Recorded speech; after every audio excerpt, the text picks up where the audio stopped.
প্রাথমিকভাবে দেখা যাচ্ছে এরকম প্রাথমিকভাবে এই জন্য বললাম যে আরও দুজনকে পেলে স্পেশালি 6 নম্বর আসামি কে পেলে মনে হয় আরও একটু 1, 4, 6 1, 4 যেহেতু পুলিশের কাছে আছে 1, 5 আমরা ধরেছি 6 4জনকে একসাথে করলে আসলে গল্পটা জানা যাবে, কারণ একজন আরেকজনকে বর্তমান প্রেক্ষাপটে আপনারা জানেন র্যাব ধরে 24 ঘন্টার মধ্যে আমরা হ্যান্ড ওভার করে দিচ্ছি।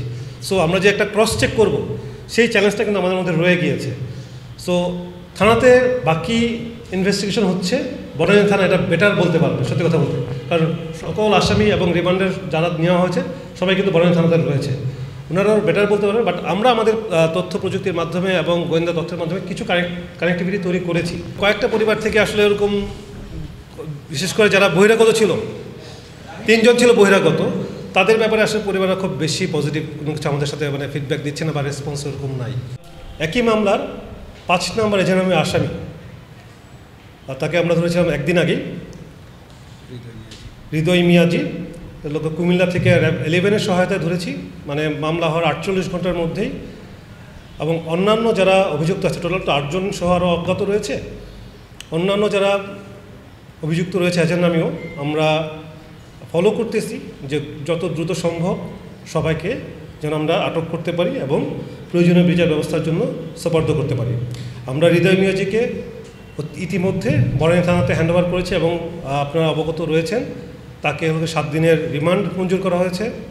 এবং আজকে আমরা যে 1 নম্বর আসামি এজাহার নামীয় মেহরাজ, তাকেও আমরা বনানী থানাতে হ্যান্ডওভার করব এবং পরবর্তী কার্যক্রমের জন্য কার্যক্রম চলমান রবে। আমরা ইউনিভার্সিটি তথ্য কালেক্ট করেছি, একটা বিজ্ঞ আদালত থেকে একটা নোটিশও আমরা দেখেছি যে তাদেরকে হাজির করার ব্যাপারে অলরেডি আমাদের কার্যক্রম শুরু হয়েছে। আমি যে প্রথমেই বললাম যে ঘটনা ঘটার পরবর্তীর সাথে সাথেই সবাই এলাকা মোবাইল বন্ধ করে গা ঢাকা দেয় কয়েকদিনের জন্য, যার ফলশ্রুতিতে একটু সময় লাগে। তাদেরকেও আমরা অলরেডি অনেক কিছু আমরা আগিয়েছি।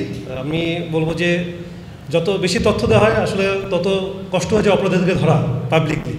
আমরা চেষ্টা করতেছি, এজাহার নামা যে কজন আছে এখান থেকে আরও কিছু নতুন লিড পাচ্ছি আমরা। একই সাথে যে দুজনের কথা জিজ্ঞেস করলেন 2 ছাত্রী, তাদের ব্যাপারেও আমাদের তথ্য রয়েছে। আমরা চেষ্টা করতেছি অনেক দ্রুত তাদেরকে ধরার জন্য এবং আদালতের নির্দেশ অনুযায়ী কার্যক্রম করার জন্য।